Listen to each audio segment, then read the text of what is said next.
What Now podcast. I'm Darryl Elliott, and I am here with our esteemed panel, Myneca Ojo, Archbishop Darel Chase, and Regi McClurkin. Yes. We want to talk about and share about the topics that mean the most to you, us, and our community. But before we get started with our discussion, make sure you like, share, and subscribe to all of our videos. Tell somebody that we're on here. We're talking about stuff that they need to know about. And also subscribe to some of the other podcasts on BelieveBroadcasting.com or on YouTube at Believe Broadcasting. Hello, family. How are you today? Hey, Brother Darryl. Hi, everyone. Hello.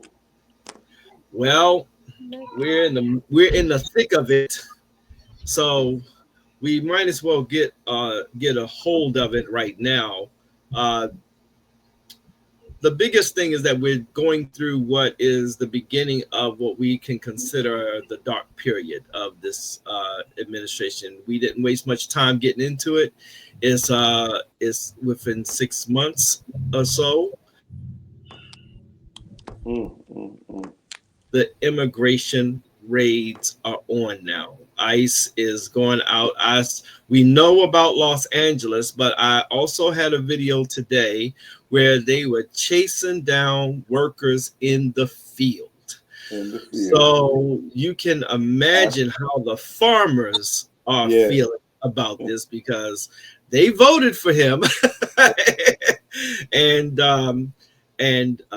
we'll probably have somebody on talking about some gardening soon. But you might see a little bit of a spike in your produce and other grocery items soon, because you're going to find out who was actually harvesting that stuff for you. So let's get into it.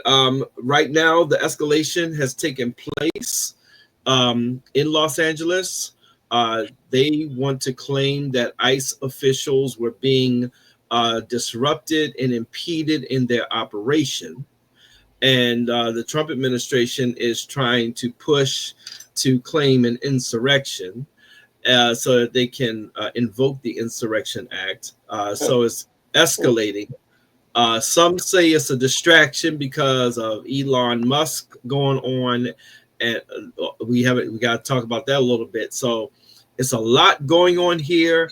And in the words of the great Robin Williams, when he was playing the character Lovelace in Happy Feet, separate the truth from the jive. Okay. Right. That's right.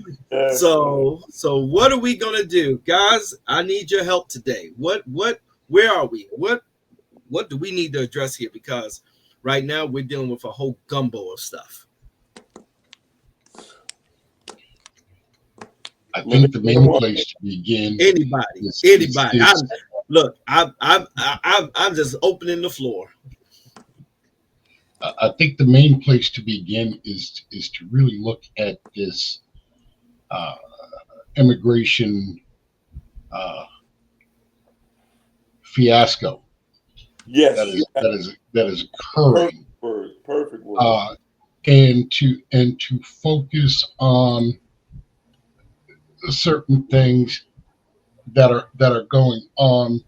If he has the audacity to cite an insurrection, come on now, he himself is an insurrectionist, then I'm going to say this: we all need to go ahead and deport ourselves. Yeah. Okay. Because now we know what we're dealing with. All right. So and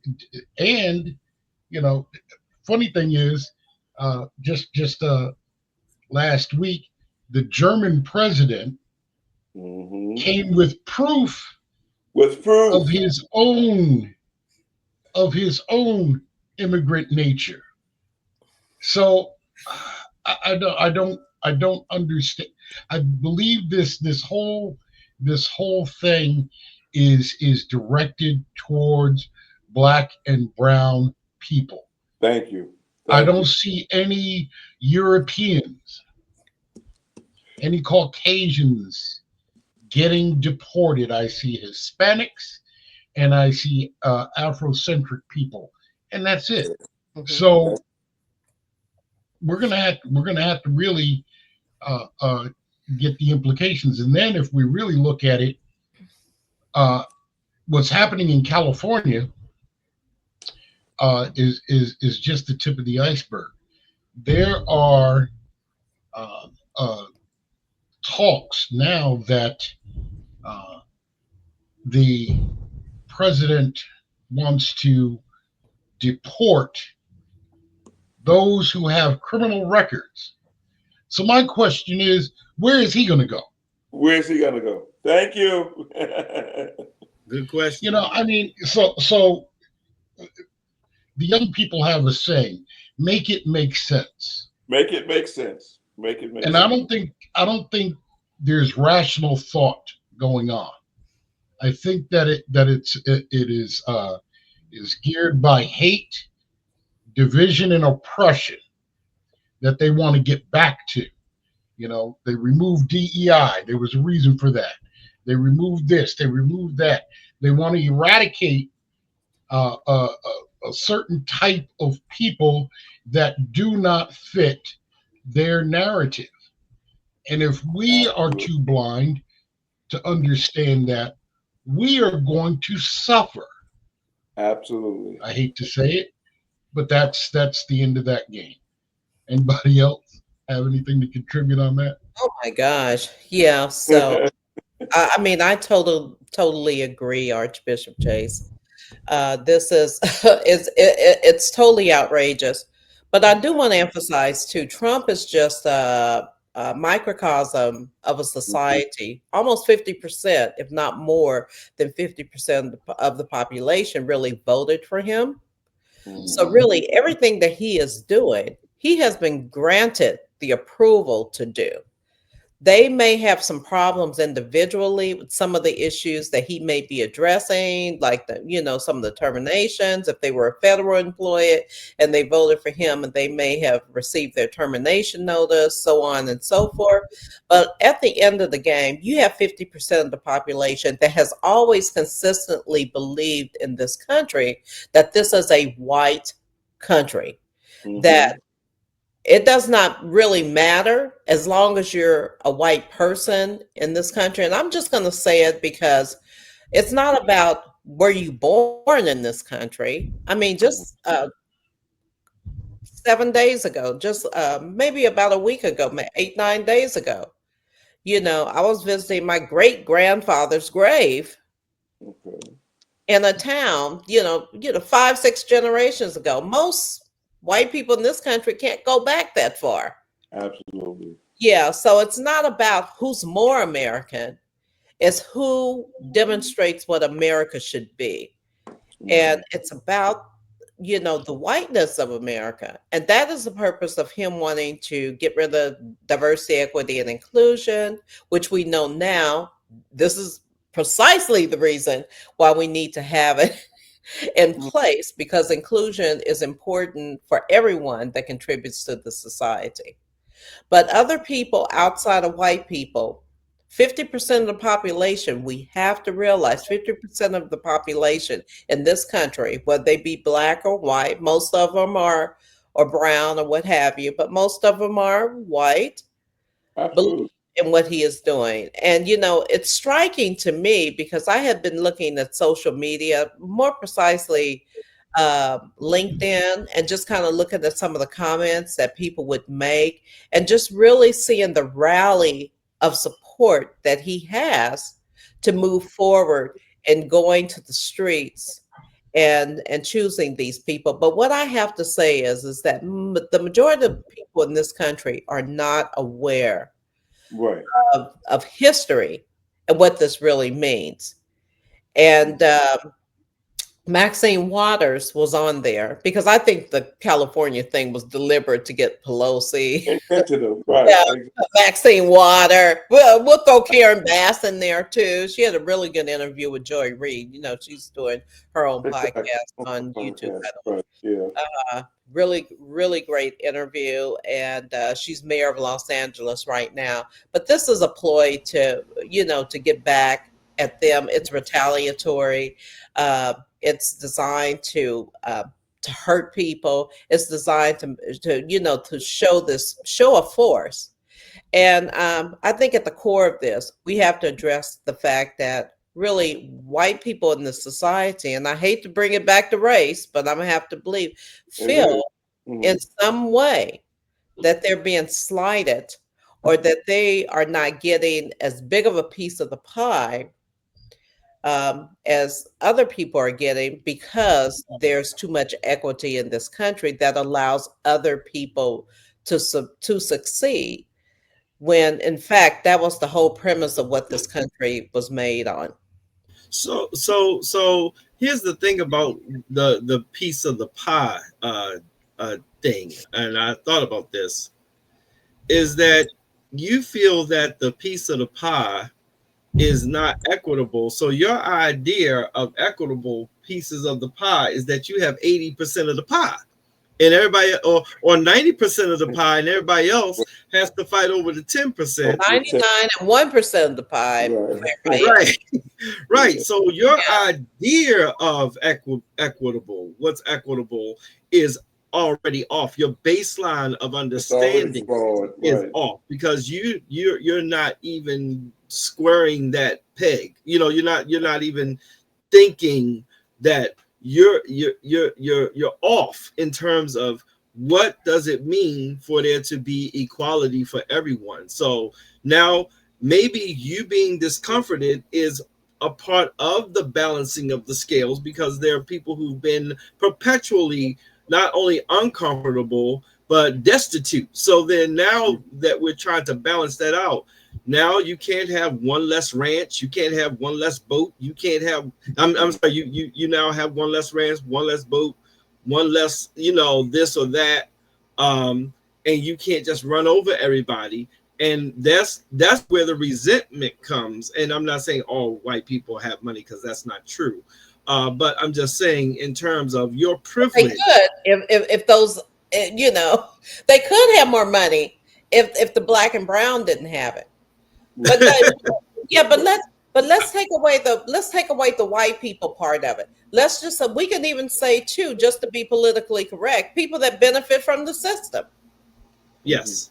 The way it is currently, the system that it currently is. And I did this work for 20 years as a director of diversity and inclusion for 2 transportation agencies. And I worked directly in the thrust of white male superiority when it comes to contracting. If you don't believe that everything in this country is not running around constructing a building or road, then you are sorely mistaken, because there's billions and billions of dollars that is in that. That includes who leads these organizations, that who includes who become governor, who become mayor, who runs your cities. All of that is around those that could be more cooperative to you, so that you can get these contracts going. Yep. So, And by us having dealt with government and the contracting system, I can testify to that. I often say that there are like about 3 MAGAs. Okay, you have white rural MAGA, which a lot of them are what I'll call the true believers. Okay, and they're not all rural, but I'm just putting them in this thing. You have those who they're here for the racism. You know, they're here for the oppression. You know, they're here for deportations. Then you have what I call convenient MAGA. Okay, those are the ones that are voting because they think that there's going to be a lot of certain policies economically that will benefit them, and they bought the narrative that he's a businessman, so therefore he'll do better with the economy. So I call that convenient MAGA. And then I'm gonna talk about the MAGA I deal with a lot of the times. All the time. And there's another one. There is the evangelical MAGA, and we can get to them a little later, but we can, that's kind of self-explanatory because we've seen that front and center. But then, so the other one would be what I call the 1%ers MAGA. I deal with them. I deal with the 1%ers, and they're the ones that's just money, and more money. So there it's all about power. It's all about control. It's all about unlimited wealth with no restriction. So then, so when he acts a certain way, or when things happen, he can make different quarters of those factions uncomfortable. So there's certain things he does that I can tell you 1% MAGA don't like. And then sometimes he'll do something. We know he's betraying rural MAGA. We're watching that in real time with the cutting of programs and messing with the farmers' way of living. His policies are hurting rural MAGA. And the rest is kind of self-explanatory. So that's what I see. Reggie, what you got? Yeah, you know what, I'm peeling back the onion even to a deeper layer, because I believe the bottom line reality for all of this is the truth being realized that they are becoming a minority as a people. The white, Caucasian, European descendants are becoming minorities within these United States. The world. And the world, yeah. It's the world. Aren't they already a global minority? They're already a global. They're only 30% of the population. Already global, but here in the United States, it's becoming more pronounced in the sense of them being a minority, to the point that you all probably saw the same thing I saw over the weekend.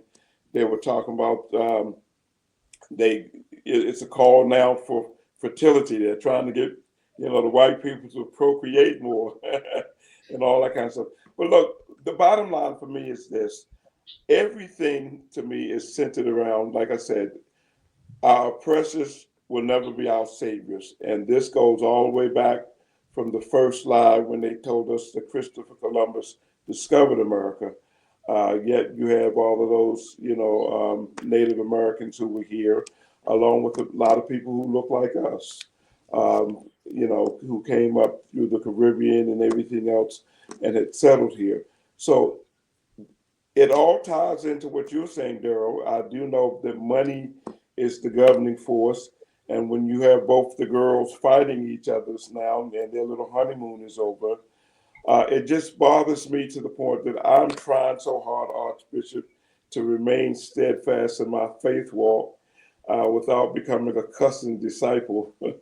Because every day in all my travels and everywhere I go, I'm just seeing the evidence of how brazen, how bold, and how, vicious this white Caucasian race is. And like I said, we all know within our own circles of associates, I don't call just anybody a friend, but we all have some, people within our circles of acquaintance that are really good, some solid, good white people who have stood on the right side of history, have stood on the right side of the civil rights movement, have stood on the right side of even, all up until the George Floyd, reaction.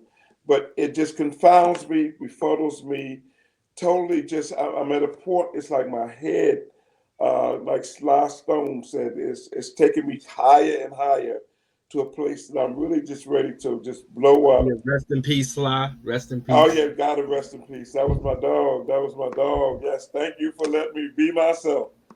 But at the end of the day, with everything that's happening, it still breaks my heart to know that even we, within the circles that we, travel, and in the circles that we, basically function doing our day-to-day activities and things like that, we have people who we have thought and felt for many years were really friends, only to see now that after this election of November last year, with all of the talk that was going on, especially respectful to you, Myneca, but I look at all the white women who were talking about my body, my choice, but yet, like you were saying, more than 50% of the entire populace voted for him. But the reality of that too, that counters that, he had over 70 million people who did vote for him, but more than 90 million people didn't even show up. So he really became, in this capacity through default, because more people did not even show up. And when you factor that in with all the people who did support Kamala Harris, and then those 70 million who, allegedly voted for him, I'm still suspect of some of those numbers, because you got to keep in mind all the trickery that was going on. So I'm going to wrap this up just by saying like this. At the end of the day, when all is said and done, it's time for us now as a people. I'm not as concerned about some of the other brown people and some of the other people who, are just not of the Caucasian race. Because like I said, they voted for this, so they're getting what they voted for. And now they're looking to us to be the ones to come in and try to now join with them and to lock arms with them. When all we did for those little 5.5 months we had to basically, campaign for Kamala Harris, we warned them, and everything that has happened was in Project 2025, and everything that they denied is come to pass. So at the end of the day, like I said, I just had a conversation with someone who, looks up to me, a young man, and he was saying, "Uncle, I'm ready to leave the country." And I'm saying, "And go where?" Because wherever you go, you're going to be faced with the same situation. I just have to believe. That's been my premise. That's it. So I'm just going to believe on the side of that God is still in control. And like Archbishop said, I do believe something is in the wind and something is going to have to happen.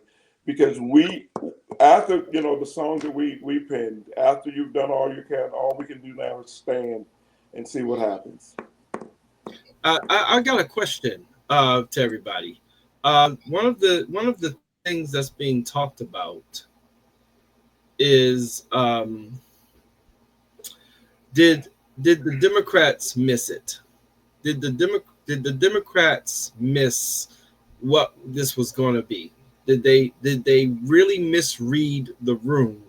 Because what's happening is that Trump's favorability rating on immigration is going up during this whole Los Angeles situation. So I don't really believe in polls, Darryl. Right. Okay, go ahead. Yeah. I believe the messaging on the Republican side and the Democratic side politically, they're not the same message. Right. What you could say is that whatever the platform was for the Democrats, it did not reach their constituents to get them out to vote. Exactly. Yeah.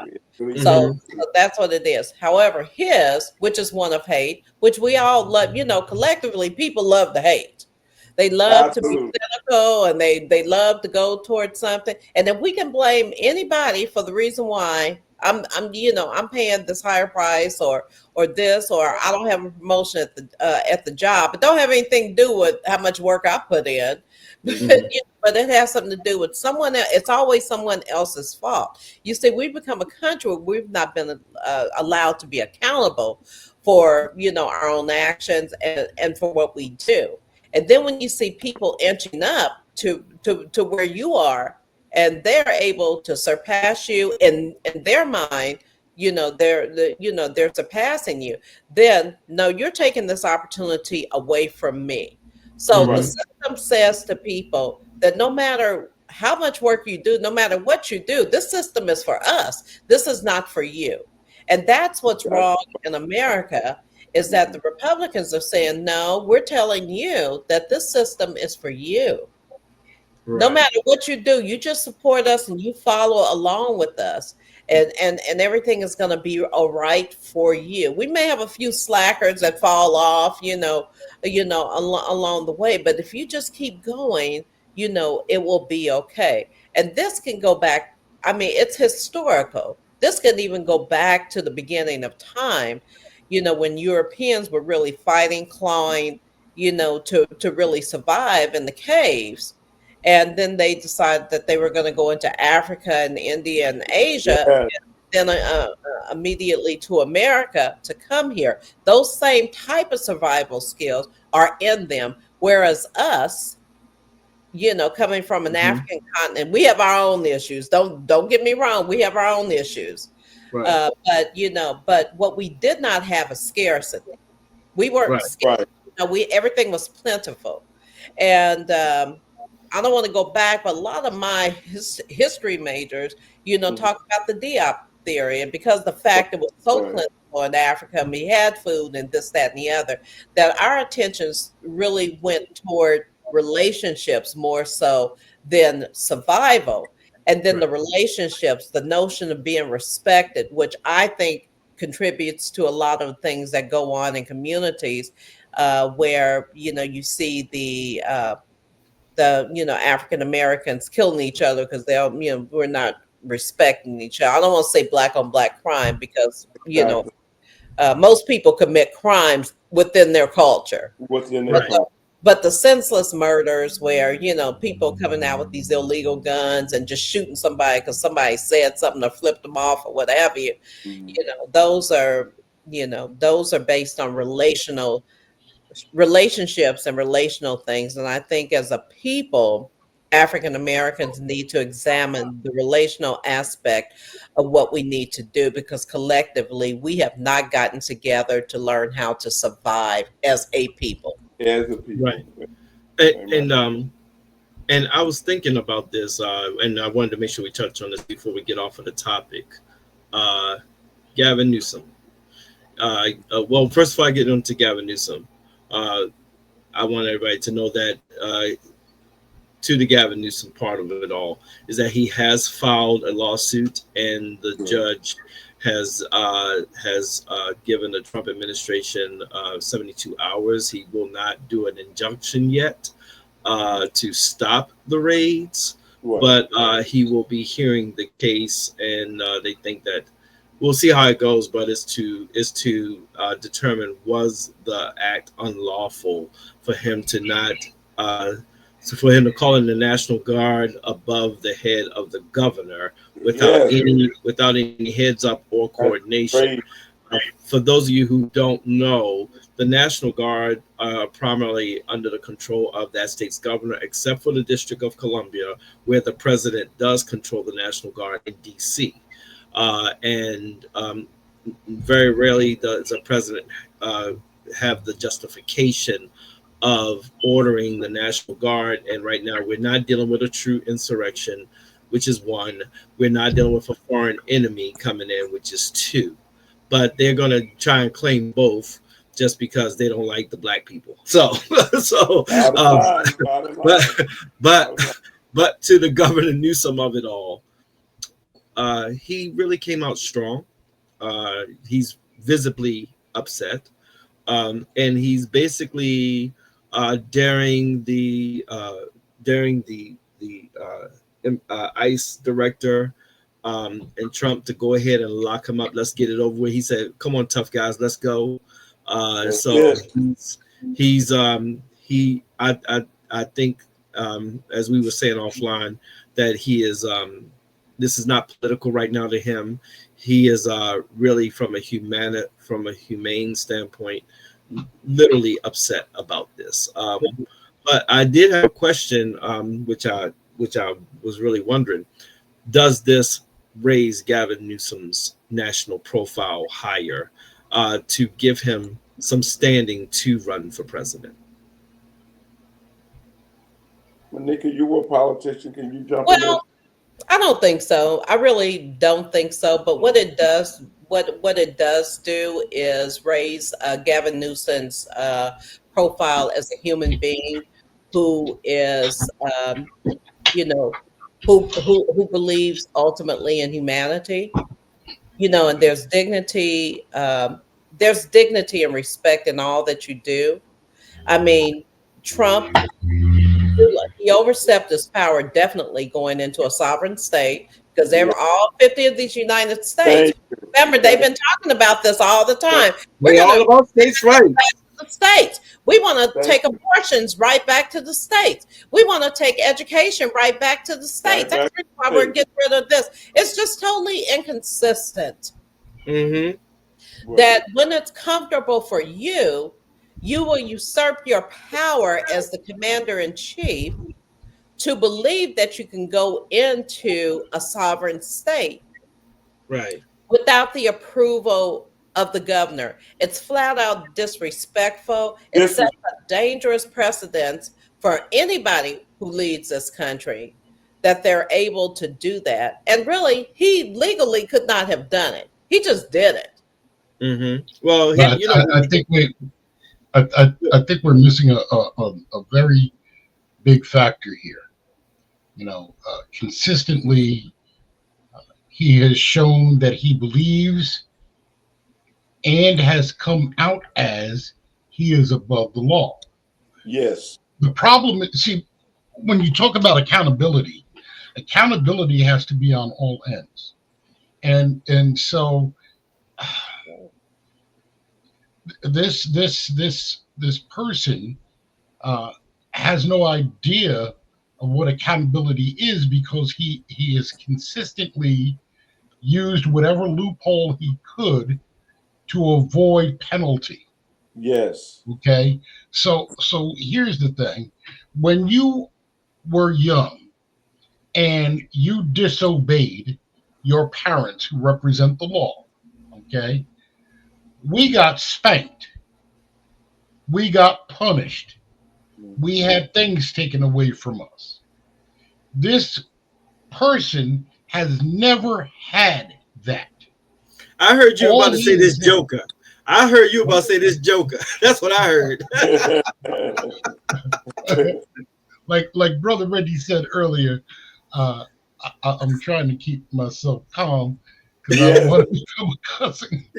But Hey, we don't want the bishop losing a couple strikes There's a today. whole administration that is supporting him in this, you but know. see, here's the thing: we're looking at a picture, and we're trying to view it from our point of being the recipients or the continual recipients of oppression. Okay. Um, Here's one thing that I've learned in my short time upon this earth is quite simply this: you don't have any more power over me than I allow you to Thank have. The you. problem we have Yeah. is we have been conditioned to think these people have authority. Yes. What we need to do is we need to take back our sovereignty. Some of us were here before they even came on the Nina, the Pinta, and the Santa Maria. Okay, so where are we going? When we get to the point where we understand that we have power in and of ourselves and we unify. Mm-hmm. See, that's the problem. We do not unify. We're Unified. separate. Well, I think no. It's not about what you think. It's about the whole of us. Mm-hmm. Okay, and we cannot allow ourselves to fall into any of these political party nightmares, whether it be Democrat, Republican, whatever it is.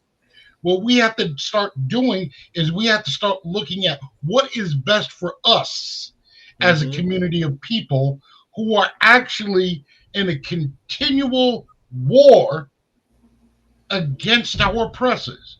Mm-hmm. And so when we continue to look at at the political system, at these politicians, at these things that these politicians do.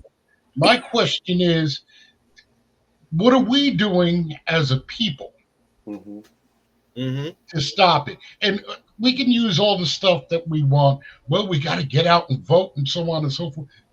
Can I tell you something? What we really need to do is we need to get ourselves together and really establish our power base. Absolutely. We need to lay our own foundation. Okay, and we need to stand up. See, the problem, we keep trying to fit into a system that is systematically against us. It's not meant for us. Right. Never was. That is the repetitive narrative. Never will. What was that, sir? That is the repetitive narrative I'm hearing amongst Black people. That no matter how hard we have tried, is constantly being proven that this system was just not meant for us at all. It's not. It is not equitable. Every time we figure it out, they change the rules. So, Yeah. Well, see, and they're not even really the problem smart is we got to make our own rules, though. We got to make our own. Come on now. You see, I'm tired of these candy behind preachers sitting in churches, and all they're doing is gathering a collection, okay? But they're not organizing people to be self-sufficient, right? Number one. Completely. Okay? Community and family-oriented, number two, and to really look at who we are so we can unite as a people. When they did the Civil Rights Act, what did they do? They attacked the Black family. Yeah, true. Absolutely. All during slavery, they attacked the Black family. Yeah, because you want to create. Because what happens when you go after the family? The community creates the society. Okay, and see, this is the problem. This is why we're so at odds with each other, is because we're trying to figure out where we belong in a system that was never meant for us. Never meant for us. Never meant for us. So what we need to do is we need to start having conversations like this. Number one, what is our primary objective? And we can say, well, we wanted the economy and this. No. Let's not look at those terms. Let's look at what do we need collectively. We wanted a seat at their table. Okay, they gave it to us and they told us one thing: Negroes, stay where you're at. That's right. This is our table. Okay, and so we got mad and we said, oh, this isn't fair, and this, that, and the other thing, and so we started playing their game. And their game, once you get into the majority of politicians, when they get into that game, they forget their constituents. So they're not fighting on your behalf anyhow. Right. So they make beautiful speeches, but they don't do anything to make it happen. And they're not smart. I mean, it's, remember what Obama said? He said, once you get at the table and you get there and you're sitting with them, you begin, Obama and Mrs. Obama said the same thing. Once you sit at the table, and we all have been at those tables now. Yeah, and we do realize they're no smarter than you. Actually, they're less smart. They're less smarter. Genetically speaking, and y'all can look this up, you can Google it, whatever. They did a study on what is called the genius gene. That genius gene is inherent in African people. Okay, there's the highest concentration of genius gene in Afrocentric people. Okay, which is 9. Okay, I believe the number was 9. Europeans only have 6. So why do we continue to let them outsmart us? And what we need to start doing is we need to start looking at what's going on in our native land. Mm-hmm. And we have to understand that they're uniting and we must unite. Mm-hmm. Not just with them, but with us here. Because if you stand up to a bully, Mm-hmm. all right, he's going to back down. Right. Yeah, you might get a couple of licks, okay, but eventually he's going to back down. Mm-hmm. We cannot, I repeat, we cannot allow the continual nonsense of non-violent protest. Thank you. Because Thank I'm going to say this, and even Dr. Martin Luther King Jr. towards the end, he was Towards like, the "Yeah, I end. wish I didn't Like do that." maybe I was wrong. Exactly. Yes. Absolutely. Mhm. So Absolutely. we have to understand something. Malcolm X had it in his mind. He said, "Listen, Yes. if you attack me, I have the right to Absolutely. defend myself." Right, to defend myself. And we have had consistent attack, and we Mhm. still try to play with them in We their thank, game thank you. Whew. rather than saying, Yeah. "Hey, you are Okay. not the orchestrator of this game. We're in Thank you. charge." And I'm Right. Thank tired. you. I'm sorry. Right. Thank you, brother. I'm Thank you. tired because we have to Mhm. really stop the nonsense. Yes. Mm-hmm. I Yes. have this red, black, and green in back of me for a reason. Exactly. It's not red, white, and blue. Exactly. Mm-hmm. And Red, we have white, to and know how blue, to. whether It, it it, be it- America, England, or France, represents the oppressor. Absolutely. yeah, And Sweet. but all you has and you always know I have held to that. I have learned through playing sports is that I cannot let the guy on the other side dictate my pace of play, and absolutely. so you Right. know and that's what I've learned. That's what I do in business, and that's what I do in my walk about society. But we have to make sure we don't let them dictate our pace of play. Right. I'm gonna get ready to get us off this topic. Okay. But No, no, Before no. You you got do to that, Daryl, go ahead, go ahead. I think we two of us want to make some points real quick. All right, go ahead, go ahead, go ahead. Jump on Archbishop Chase. We got to jump on that too. All right, go ahead, go ahead. Okay, so just let me quickly say, Archbishop Chase, you are just like on the money, and I will tell you now.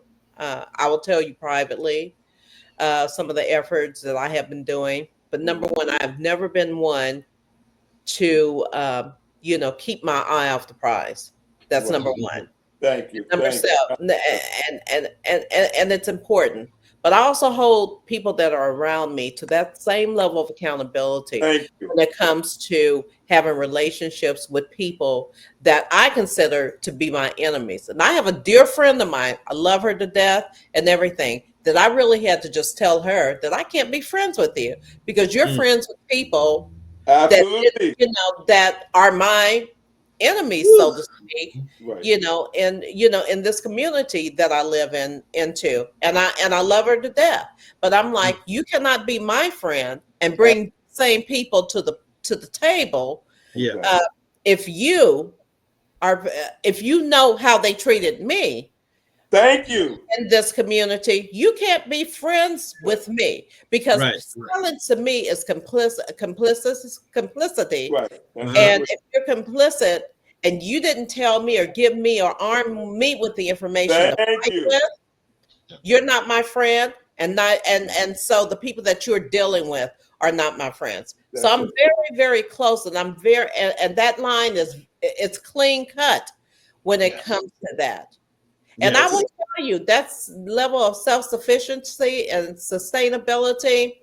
I am following my ancestors. The reason why I keep going back to my homeland and staying there a month and building, upon things that we had, because foolishly, my ancestor, my father and them, they opted to go to the big city to live, where Right. we had royally was in this rural area. Mm-hmm. That allowed us to be someone and to have dignity and respect. That's right. Okay. Yeah, That's right. self-sufficiency. Right. I'm sorry. And Reggie. let me just throw that in here real quick, Darryl. Last night they had the BET Awards. I don't even look at those awards anymore. But before the award came on, I had shared on Sunday night. Well, no, it was Monday night. I had shared a post that I saw on Facebook, and it was basically saying this: if you combine every Black African American celebrity that we have and all of their resources, all of those things combined together still keeps us oppressed, because at the end of the day, we're still on the plantation. Because everyone, and Darryl, you may have seen that post that I shared. And Myneca, if you can look at it because it's very interesting. I can't even, some organization posted it and I had to reshare it. Because this is the bottom line. At the end of the day, you take the wealth of an Oprah, Tyler Perry, everybody else, and everybody who was at the BET Awards last night. You would have in that room, you would have well over maybe $50 trillion, okay, of wealth. Yet still, this is what makes me want to cuss. Yet still, we don't have our own banks. Yes, you got the United Bank and stuff like that. I'm just talking about now. Not anymore, we don't. Hospital.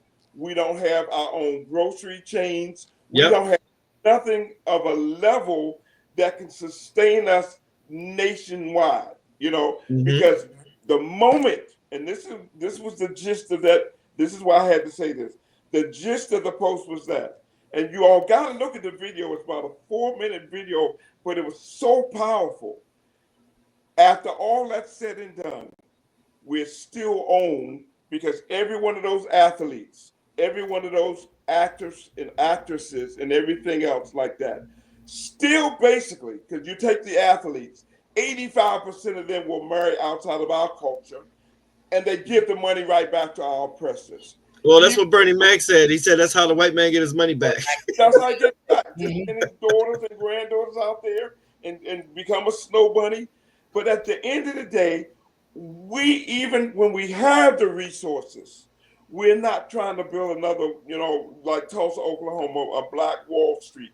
We're still, even with the money in our hands, we're giving it right back to the oppressor. This is why, like I said, I'm like, Archbishop was saying, I am up to here, and I something inside of me is telling me, I don't have that much longer to be here.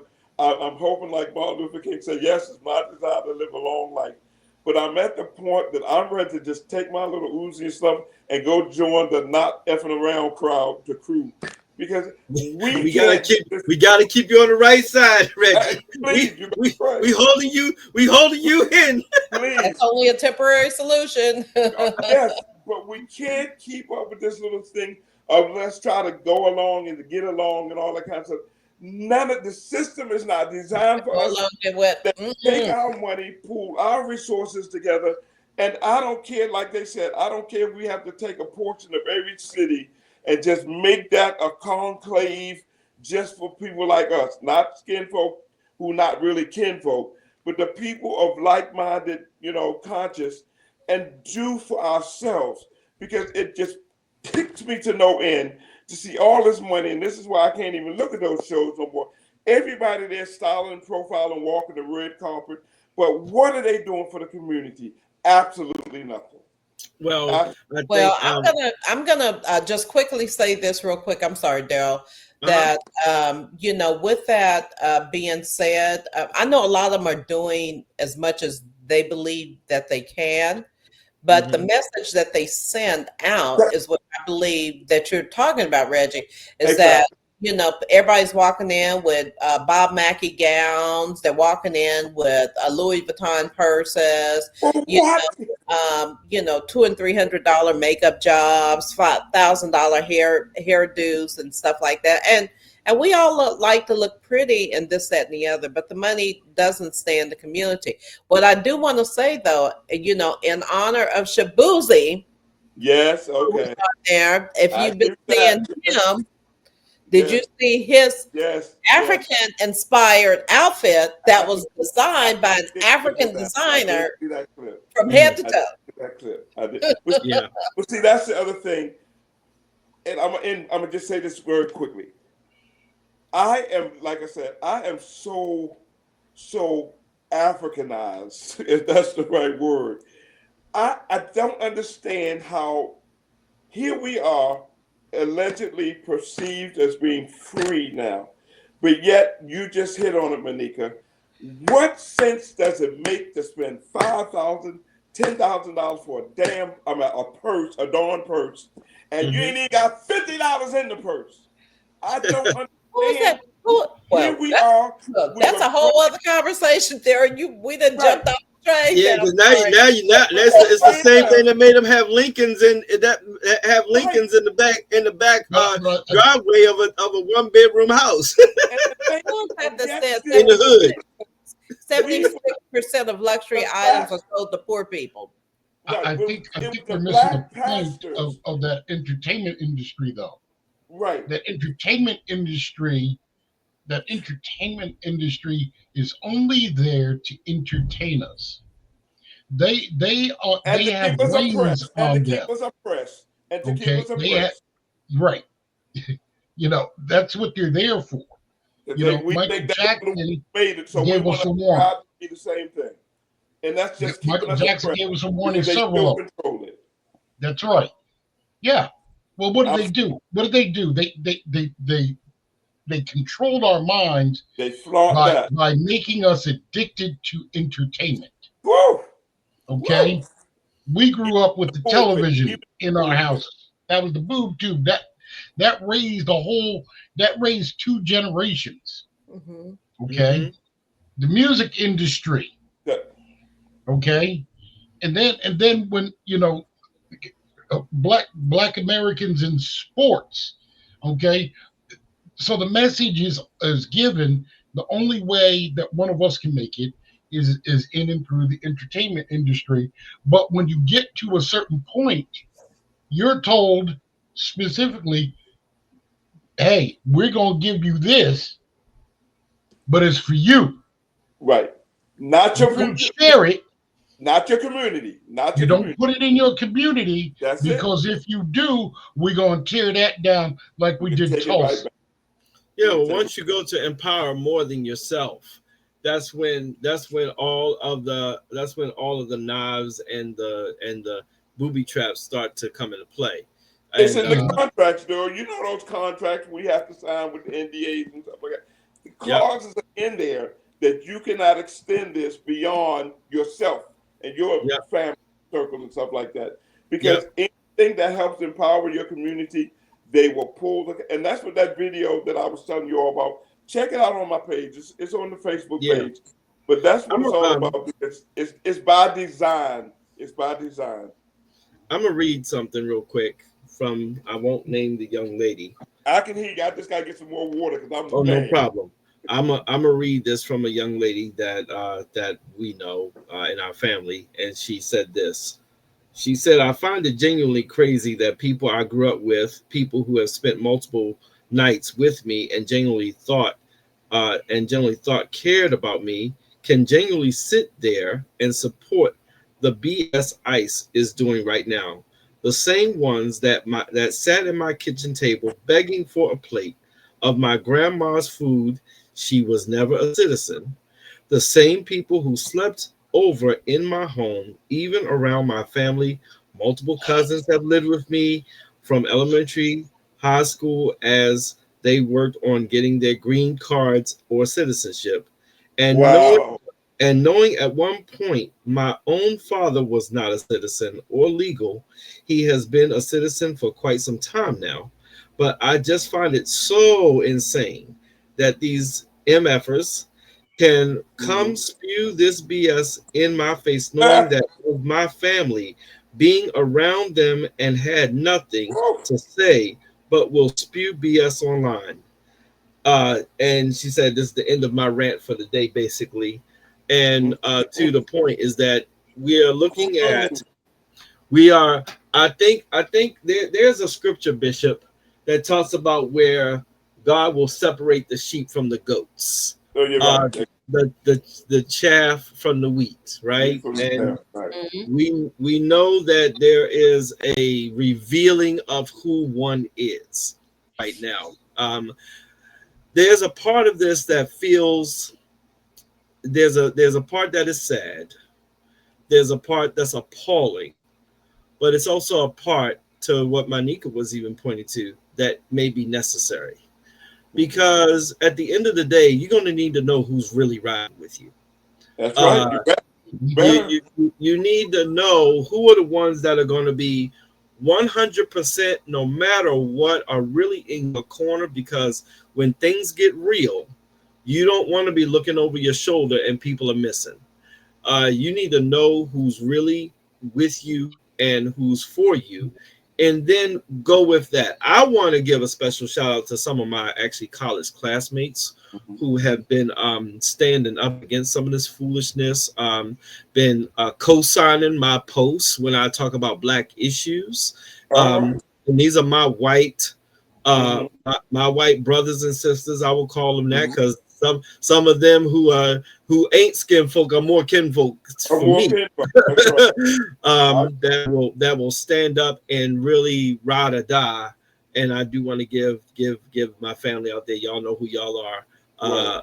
a shout out for the way you guys been really riding hard. Because when MAGA comes fighting with me, they jump right on in and they be like, I got this, Pastor. All right. So I appreciate that and everything else. But we're gonna keep track of this ICE situation, see what happens in the Yeah. courts and everything. I want to make a pivot to we were talking a little bit offline about relationships in the Black community, and today we're just going to touch a little bit on, and I like to give even distribution. This is an equitable podcast, so Hey, that's today right. we're going to talk about the female side, but in relationships of the black in the Black community, Black women relating to Black men. We started talking about that, and Myneca, I want to see if we can just kind of set the table on that, and then we can put that on board. So we had that, yeah, we did have that conversation because I think it's really important now that we start to talk about family dynamics and relationships in the community, and really the tensions between male and females, so to speak. Um, I will say now, we had talked earlier about in your 20s and 30s, and in my 20s and 30s, I was married. So I had a husband. I didn't really know Mm-hmm. during, for kind of the struggles that are out there. But I really imparted upon African American women now to really kind of check themselves Yes. and to walk into relationships healthy themselves. And that means, you examine your previous trauma, maybe examine those relationships that you've had with your parents, maybe your mom and your dad, uh, and then not go into those relationships with men with the level of expectations that they can't meet because they barely know you and they don't know anything. You don't know what kind of trauma that they're going through. But you know, but we've talked about that.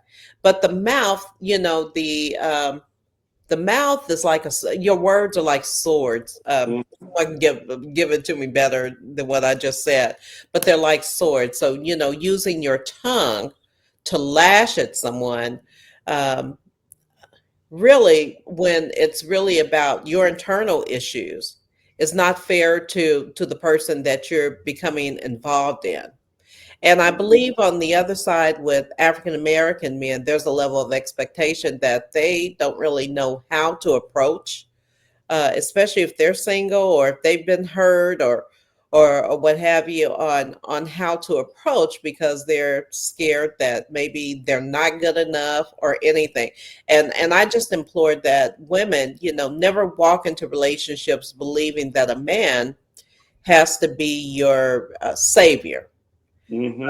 so to speak. Yeah, I mean, if you're looking for a relationship, with a man, then you're looking at other aspects outside of maybe his finances, but really his health, the healthiness of him internally, what's his expectation, what's his dreams and his goals moving forward. And I know sometimes you can't know that just right off the handle, but going in with some high expectations, like you had talked about earlier, I need you to take me this, that, and the other, doesn't set very high expectations for a long-term relationship with the man who may be envisioning you to be their life partner moving forward. And it's very difficult too, as we get older, those relationships really should be developed earlier. As we get older, we have different expectations of what partners bring to a relationship these days. And I've also, I've had a couple of conversations with some cousins and this, that, and the other, they've just really gotten out of the dating game altogether. It's like, I was with this lady and, she all of a sudden just broke it off. I didn't cheat on her. I didn't do nothing. And all of a sudden she just broke it off and this, that, and the other. And, so I think that right now it's important more than ever that we as people start, really evaluating those relationships we have with our cousins, with our uncles, our dads, the men that are going to be in our life. And we need to be more caring and we need to be more accepting. And if we have to help them, to get ahead or to move on, it's important for us to do it. But, checking your mental health is important as a woman. Don't go into a relationship if you're not healthy enough to, to accept, someone in that relationship. And also, you don't want to get with a man who's unhealthy as well. Absolutely. Yeah. So, that's important to me because all the cussing, this, that, and the other, I just think it's bad for a woman. I ain't saying I ain't done it.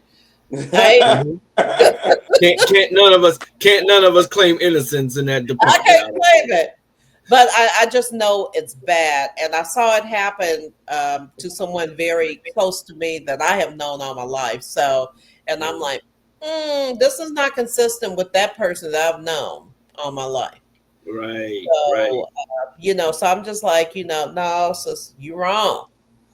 Is there a little bit of relationship crises within the Black community in general? I mean, is that a fair question to ask, that we might be encountering a little bit of a relationship crises? I think it's been there all along. I think I'm the single one here, so I will tell you. I actually got stood up in Oklahoma on a date. Come on now. Now we need some names and numbers after we get off, because you got your brothers behind here now. We ain't having that with Myneca, y'all. We're gonna be rolling up down there in the Bible Belt. Yeah, my beautiful married friend introduced me to this guy that she had met in North Carolina, and it just so happened we were going to be in the same town the same day. And so we were going to set up to have lunch. He called me an hour before lunch. We chit-chatted just a little bit. And I'm like, hey, we'll meet, let's have lunch, at this nice little restaurant downtown, no big deal, this, that, and the other.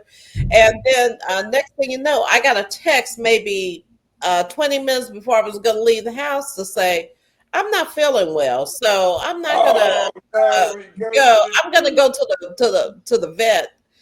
To the VA clinic, because I did know he didn't feel well, but I just talked to him an hour ago. Come on now. Man, come on now. I don't feel well.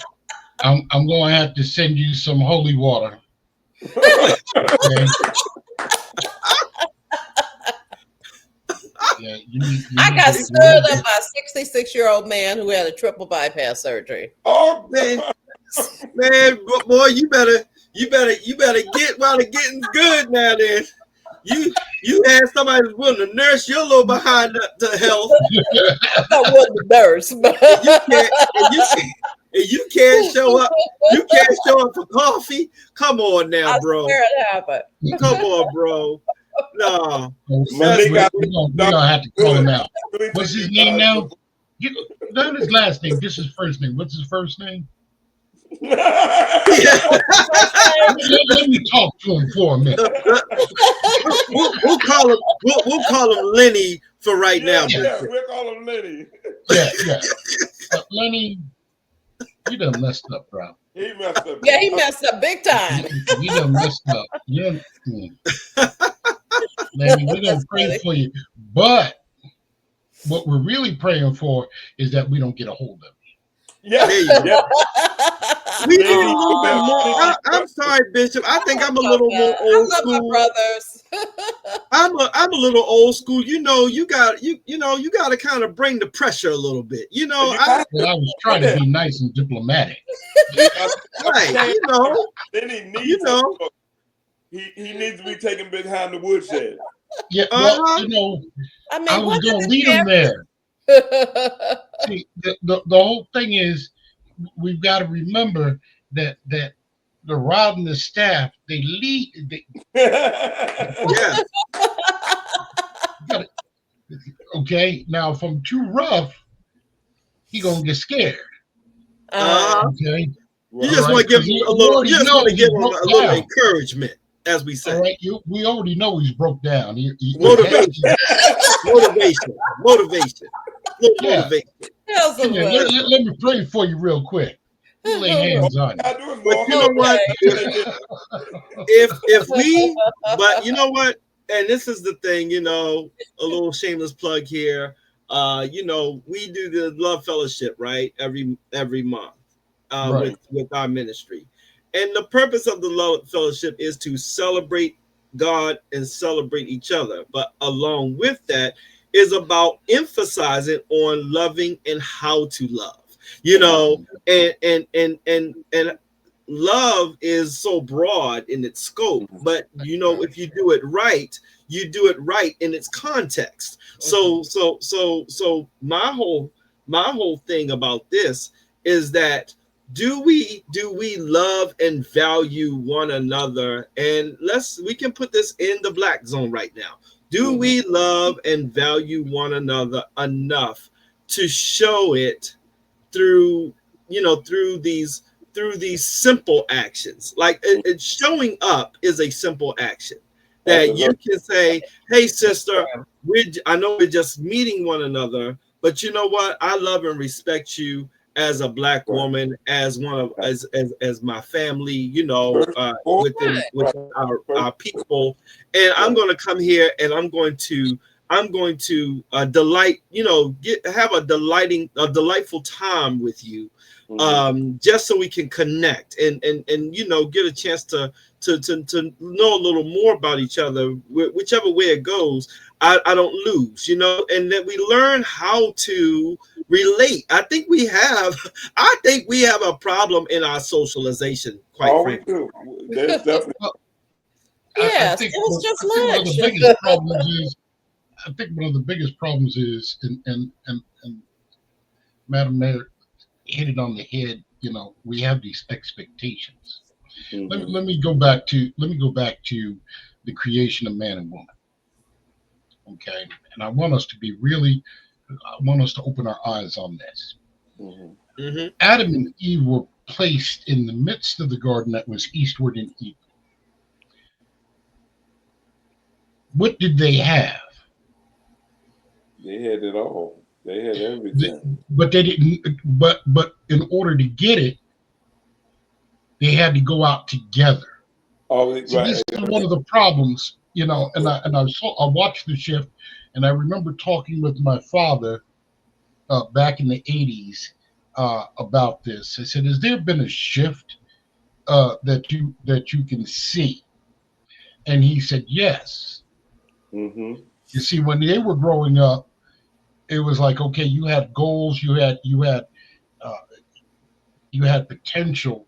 You all got together and you worked with each other to make sure that each other achieved that goal.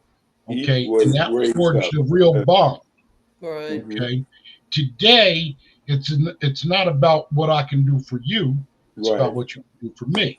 That's And right. that's so sad. Okay. So Right. So in the black community, black men have been conditioned to only look at black women as an object of sexual release, because that's how she has put herself out there, out there. because she Right. put a price on her goods, right? Right. So Exactly. Right. now here's the thing. Let's go to Proverbs chapter 31. Okay, if you're gonna be a Proverbs 31 woman, One virtuous you woman. can't just say you have virtue and not exhibit the virtue. Yeah. Okay.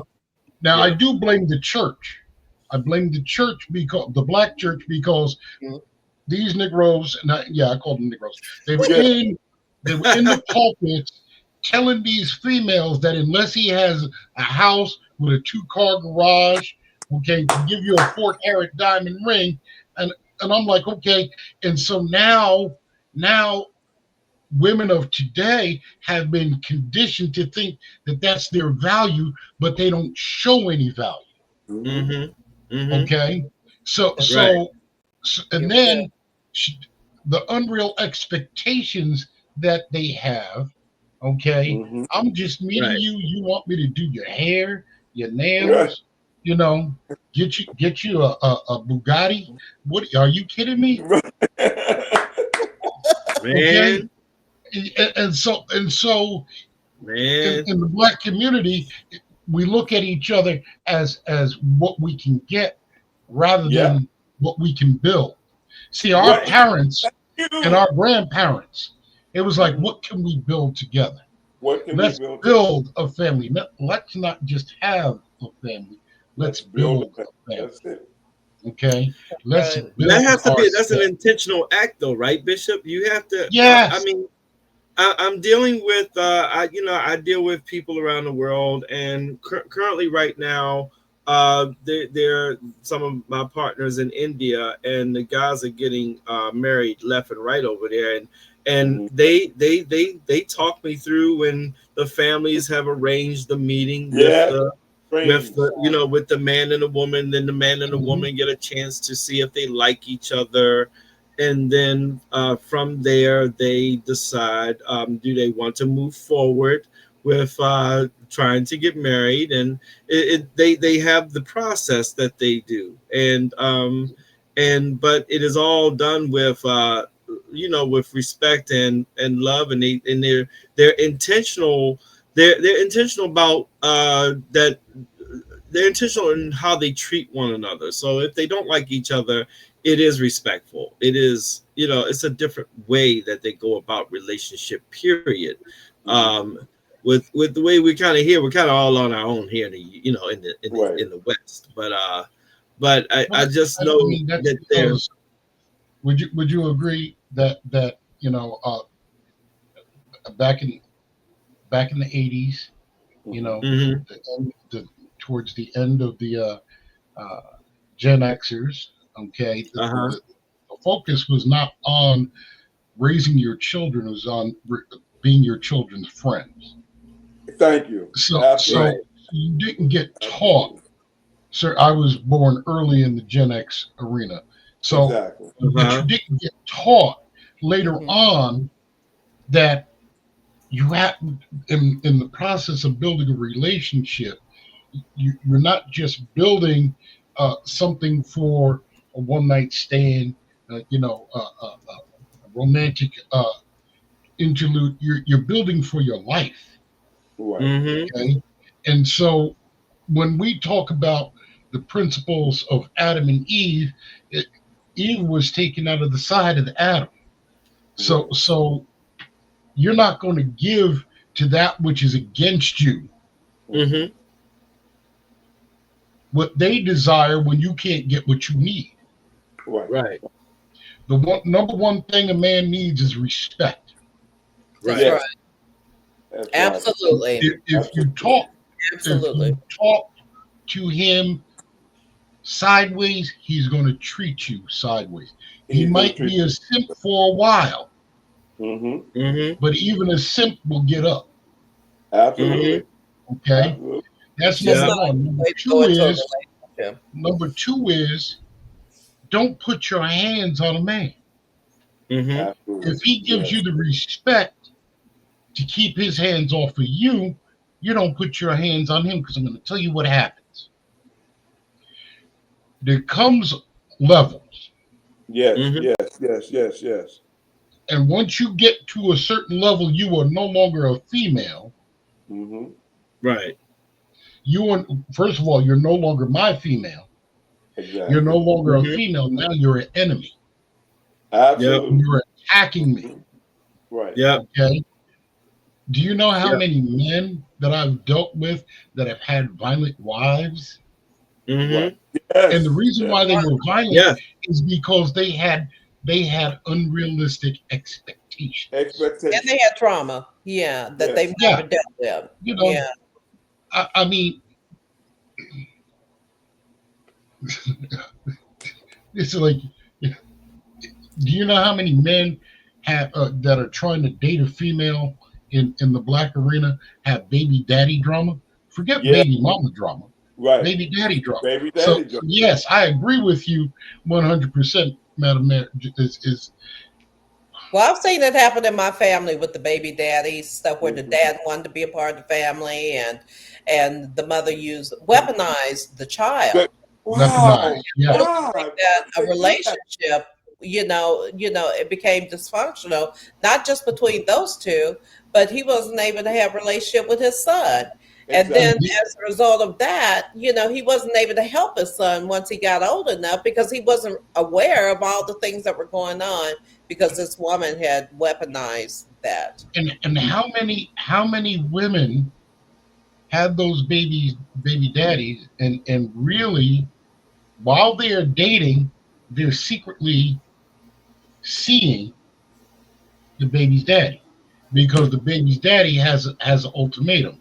I'm not giving anything unless you give me something. Thank you. Exactly. Man, that's a whole nother I went down another road. I don't know nothing about all that. But you know what though? You know what? Okay, so now we gotta lay it on the table here. Okay. So because see, the thing is that because of the relational dysfunction, with that you have a lot of I would call it sexual confusion going on. You have these part of the dysfunction is that people are not they are convoluting attraction with their dysfunction, with their needs and their wants, and all of this stuff is a vicious cycle. It's real blurry. Yes. It's real blurry. So then you now find yourself in these situations. When I was a financial planner, this is a true story. And I think I'm out of the statute of limitation now. So when I was a financial planner, and I dealt with Lord knows, my counseling skills certainly came into play, and it wasn't just about money. I was in the middle of divvying up an estate, very wealthy black power player out there, and him and his wife were getting a divorce, and I was working on the separation of assets. And at that time in the state, you know the rule, you're supposed to be separated, no sexual contact, blah blah blah, all that stuff for a period of time. Man, this brother kept coming to me every other week. Man, we was kicking it last night.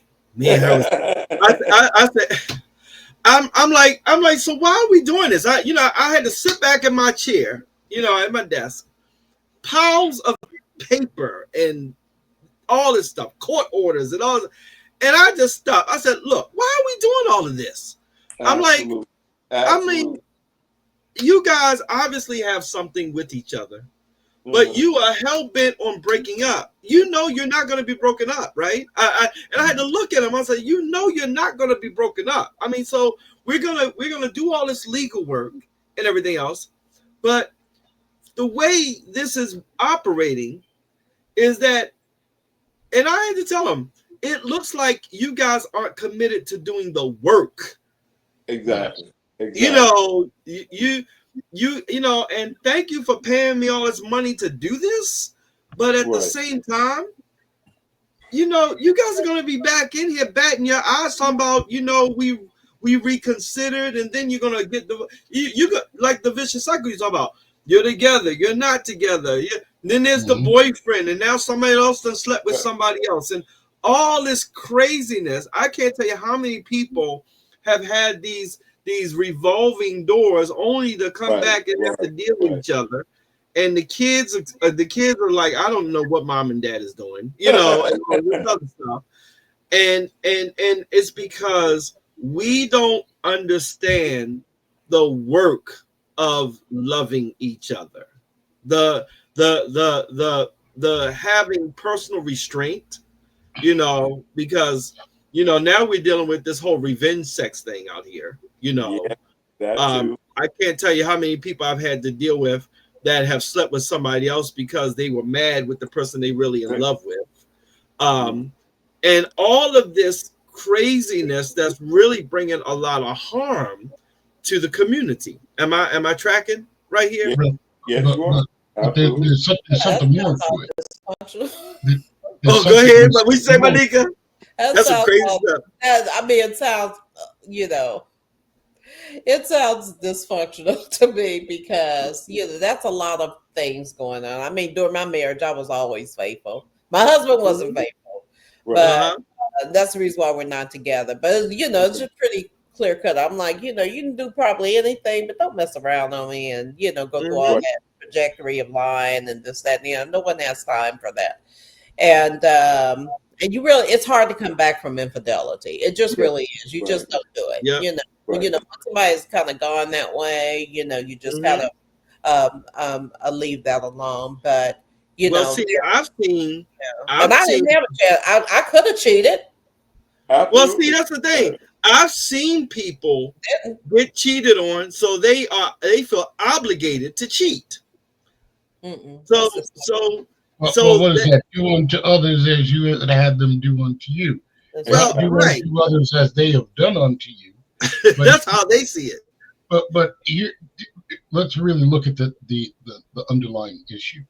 Is that sexual morality within our communities is at a all-time low. See, back when our parents and our grandparents and our they valued virginity. They valued purity. They valued that. Okay. And now what we're doing is, you know, in modern day, is we're passing around that which is used. Okay. And so the level of respect, the level of care, that my connection to it is not as great because that is not truly mine. Okay. Somebody else was there before me, whether it be male or female. Okay. So in the back of the mind, you're always thinking, am I as good as that other one? That's true. People do struggle with that conversation. I hear it all the time. That's an argument, you know, for a very, very young relationship. I was going to say, like when they're in their 20s, that's what they're thinking in their 20s and 30s. Well, I'm not talking about people in our age bracket. I'm talking about, you know, but see, I was shocked at the statistic of the average male loses his virginity at the age of 17. Okay, 17 to 18. But the average female is losing her virginity between the ages of 12 and 14. That's a real issue. Okay. And so if we go back and we see how long that's been going on, and then we look at society and we say, hey, well, how do we weigh this? How you know, and then it extends into adulthood. That kind of thing always extends into adulthood. Don't you think that we have to be a Oh, a little bit 12-year. more? Wait a minute. Let me go. Let me go back on that because I don't know if that age for men is correct. I know what I mean. You know, at 12 to 14 years old. I mean, if a girl is being abused, and she, you know, 9 out of 10 chances if she's having sex with someone at the age of 12, she's likely in an abusive relationship. You know, she's not. You know, you don't have the sexual More capacity. predatory.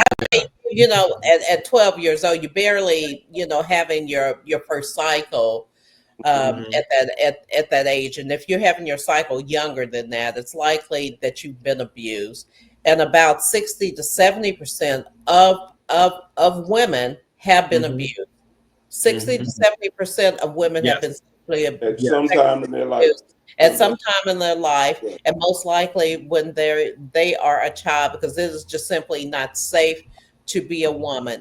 And so those are Right. things that traditionally happen. At 12 years old, I was playing with Barbie dolls, and then I went straight to, you know, having a crush on my seventh grade. Well, you know what? But another part of that equation, Yeah, I but do have some nieces who are teachers, and Myneca, you know, was I found to be the most shocking thing. And even my wife, she's been in was in how retired from Howard County Board of and Ed. I'll say men too. Right. Okay.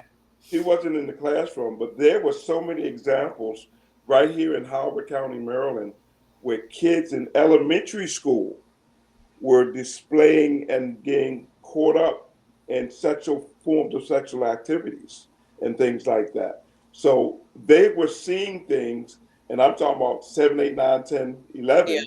They were seeing things somewhere that they shouldn't have been seeing, Yeah. and they're acting out. They have, I mean, like I said, my niece, you know, that, you know, when the families are together, like we all were for the funeral and stuff last week, you be discussing a lot of crazy things.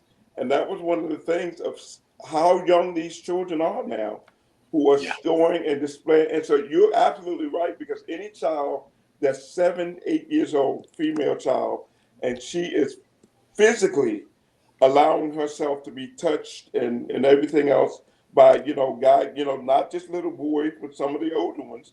Something is happening in those homes and within that family, like you said, that they have been abused. But the sad reality also is, when you go full circle to how we started this, you know, portion of the conversation, my bigger concern is the fact that, you know, like I said, we no longer are trying to establish what, you know, Archbishop was saying. We're no longer trying to build families and establish families and build long-term relationships.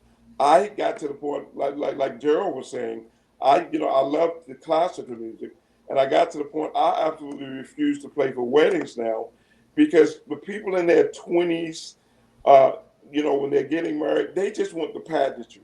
They don't want the commitment. They don't stay together 3 months where they're ready to leave as soon as the bills come in.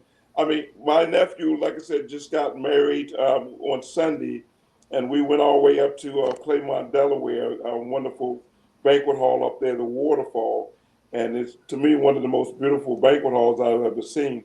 But this is a couple that, you know, I really feel good about, because they came together. Well, my daughter introduced them, but I have just seen the evidence that, and they're, both of them are successful in their careers, you know, and they're getting married late. They're in their mid-30s now and things like that. But, you know, and very successful in their careers. But unfortunately, the young ladies now are not, and part of it is society's fault too, because we've taken out home economics, we've taken out a lot of classes that we used to have in school. But I'm seeing, you know, the reason the relationships are being so fragmented now, because the young ladies, some young ladies are just so delusional. And I'm just so thankful to God that I'm old now, because the thought of having to be out there dating people, they don't cook, they don't clean. I mean, my God, the way they live, they come out, like you said, they want to have these $4,000 purses and looking like they're worth $1 million, but everything is false. Nothing is real. The hair ain't real, the eyes ain't real, nothing is real no more. But yet they expect a guy from the first date to be spending, $500. And then what's up with these women who will go on a date and then expect you to take care of their girlfriend who they bring with them? I saw another clip of, the man was trying to treat his lady to a nice birthday. She bought 8 girlfriends and they cursed him out, saying, "You the man." They ran up a $4,000 tab and expected this. And the brother said, "Excuse me." He went, paid his tab, and walked out. And left him at the door. There you go. There you go. And they sit there saying, "I don't have no money. I don't have a credit card," because they were ordering drinks. I have never seen that happen, but they're out there, Myneca. They're out there. They're out there. They are out there. Might need to spend a day in Baltimore. But this is a conversation that we need to have. The reason why we can't get along, because I'm having some issues with, some of the, discussion here, because I've never seen that. I've never seen it, but it may occur. But again, we talk about lady sexuality. We know 60-70% of women are sexually abused at the time. Y'all really need to see the movie Straw if you haven't seen that. Right. Everybody's I watched it the day you posted. Yeah, you got to see that movie. I'm gonna look at it. Because and it touches me, even though none of those things really apply to me. But what really touches me is the unseen and the unspoken. Is that we don't hear each other, because we don't see each other. Right. We see a vision of what we suspect it could be, and it's always the worst aspect of it. Right. As opposed to maybe there's something going on and maybe I can heal you through this, or maybe we can heal together, through this. We need to learn how to heal together, because the fragmentation of relationships of males and females that are not adjoined, right? And as you all are, is very deafening out there. It's very frightening to me. Because what's happening is that we see each other. Like I'll go into a restaurant or I'll go in some place like that, and all the white guys, they'll say hi to me and speak to me, and the black guys will never even acknowledge my existence. We need to change that. We need to change that whole dynamic and that whole flow. Yeah, so we can talk on both sides, on that, and. And they don't acknowledge, or you may not look a certain way. You may be too old, whatever it is, whatever the thing is, it's always the negative aspect of it, as opposed to just saying, hey, this is a nice person just to talk to, just to have a chit chat with, or, while I'm waiting for my order or this, that, and the other. We're not talking to each other, and we do have to acknowledge that, number one, that we are oppressed, and number two, that we have a battle that's going on in this. We do, yes. That is going to rely on us to get together, where we're male, female, whatever. And we have to. Collectively against persons of color in this society, and we're going to have some conversations. Absolutely. Those individual things about some little girl that goes out and don't know how to have a relationship with a man, and this, that, and the other, and she brings her 8 girlfriends. That that is a case. It's not the norm. Because it's more and more often. Unless you're wearing the skeezer outfits, you don't even get seen by them half the time. Exactly. And the wigs and the false eyelashes and all that stuff. Oh my God! But the other part of that equation is, and I'm, like I said, I listen to my nieces and nephews talking. I'm one of the uncles they like to talk to. But the other part of that equation is this also. I always thought there was a girl code, just like we have the bro code and stuff like that. I would never, like I said, I thank God I don't have to be in that pool. But I would never, if something, God forbid, happened to my wife, I would never date the friend of somebody who was a friend to my wife. But now you have these women listening to their girlfriends, destroying their relationships. Right. Telling them the man ain't no good because he's not buying them the burger perks and all that kind of stuff. He's no good because he won't work overtime. This crazy lady was ready to leave her husband because he refused to spend $5,000 to go see Beyonce when he was saying, how are we going to pay the bills? And she's up there, don't worry about the bills. We're worried about it. He said, so when we sit out on the street on the curb, but those same women, Myneca, I don't understand how they will listen to, first of all, like I said, and I understand you got the girl trips and the guy trips and stuff like that. But why would a woman who's married with a good man at home listen to her girlfriends who are not married and they talk about her husband? They're putting down her husband because he doesn't do all these crazy things that they suggest he do, only for them to split up and those same girlfriends try to talk to her husband. That's because people get hypnotized, Reggie. What happens is that they get hypnotized. These conversations, they just get spiral-eyed, and they just lose all critical thinking and all perspective. That's a heck of a Jedi mind trick, isn't it? It is. That's where your counseling comes into play too, because who's advising someone to break up with someone, because the one selling the Beyonce tickets, Myneca. They don't want to cook for the man no more. What Bishop said earlier. That sounds like don't respect men. And now men are shutting down. And then you got they just had an interview I saw with Keith Sweat. I just saw that on Monday. Yeah. Too. And Keith Sweat was saying the reason I'm 65 and not married, he says, because the expectation of the black women now is just nothing but gold digger. He says, I'm single because I absolutely refuse. He says, how can you come up to me with all these demands and bring absolutely nothing to the table but you and your body? It's just crazy.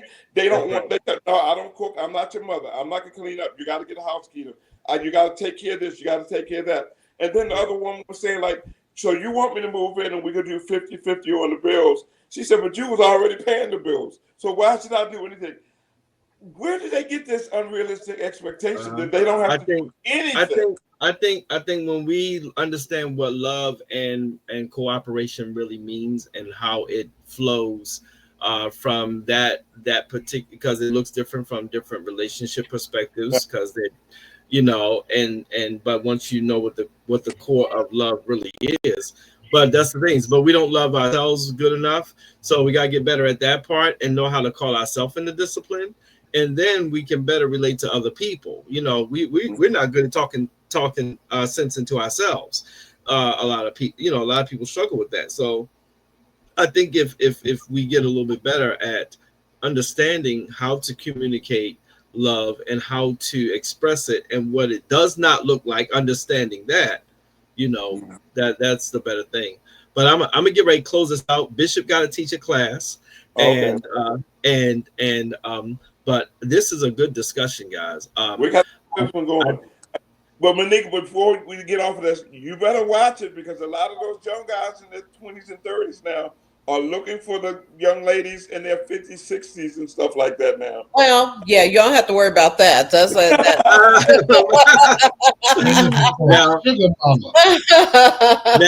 what I didn't bring up today, but we're going to have to talk about next week. Glorilla got the Gospel Music Award. But I will talk about it next week. I think I trigger Reggie before we get off. Look, there has already been at least 20 calls. We are up at arms about that. The gospel community, we are pissed. We are and no hate on Glorilla. No hate on Glorilla. We love you, Glorilla, but we just don't think that you was supposed to be getting up there during the gospel hour. Not even in the genre. She's not even in the genre. I mean, brother, I need some Hennessy now. We'll talk about that next week. Everybody, we want to thank you all for joining us on the What Now podcast. This was a straight session, no ads, the ad-free version. We really are just having some good discussion. Make sure you like, share, and subscribe. Tell all your friends. Tell them to check out what we're talking about. Send us questions, comments, and spike that algorithm for us. And we appreciate you guys, and we hope to see you all real soon. God bless. Real soon. Okay. Take care, everyone. Bye bye, everybody.